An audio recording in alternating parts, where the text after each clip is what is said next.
Você certamente se lembra daquele escândalo do Tribunal de Contas do Rio de Janeiro da semana passada, onde quase todos os conselheiros do TCE foram para a cadeia suspeitos de envolvimento em vários esquemas de corrupção, aquela vergonha toda.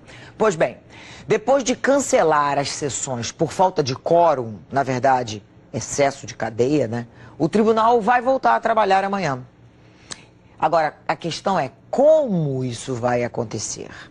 É isso que nós vamos saber agora com Pedro Neville. O Pedro está em frente ao TCE do Rio de Janeiro. Pedro, boa noite para você. Bom, vamos aqui lembrar, né? 5 dos 7 conselheiros estão presos. Como é que vai ser esse trabalho? Eles vão ser substituídos por quem para o tribunal poder funcionar? Leilane, boa noite a todo mundo que acompanha o nosso jornal. Só sobrou uma, né, no meio dessa história toda, a conselheira Mariana Montebello.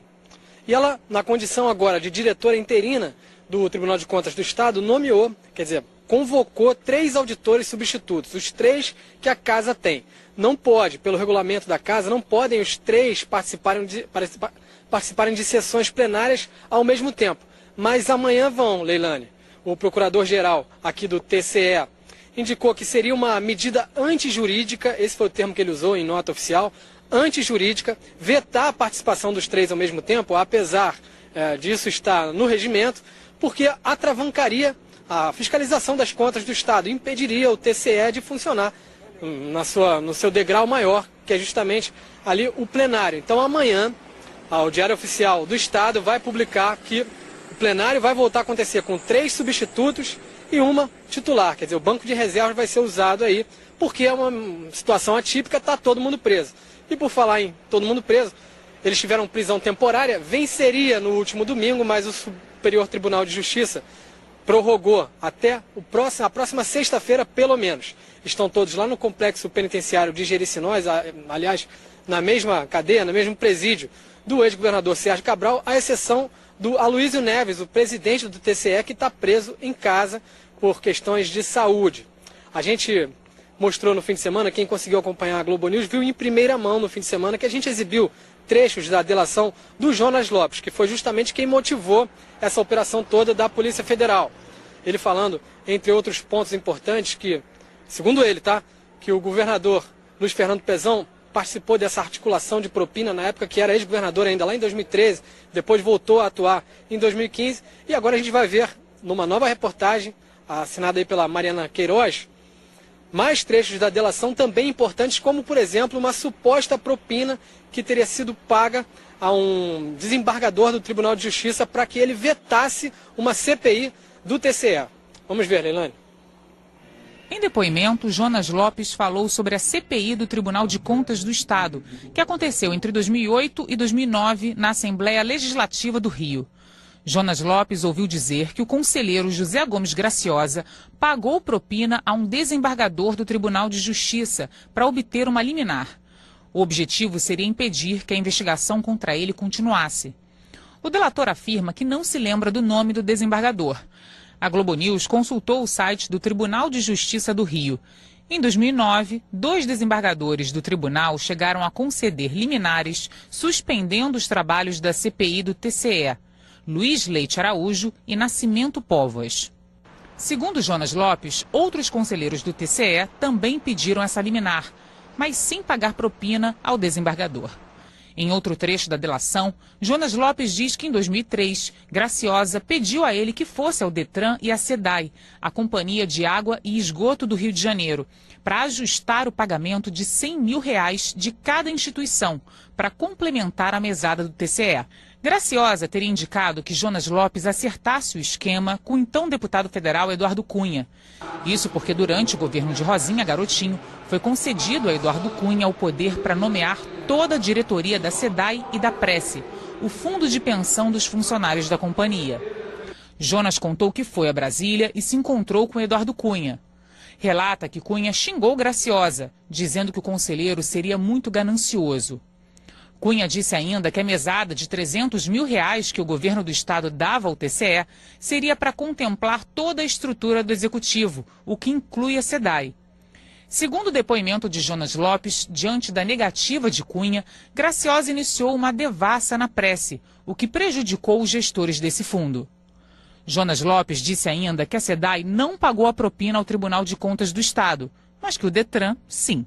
No depoimento, o delator diz ainda que o TCE recebia R$300 mil por mês do governo do Estado e outros 100 mil do Detran.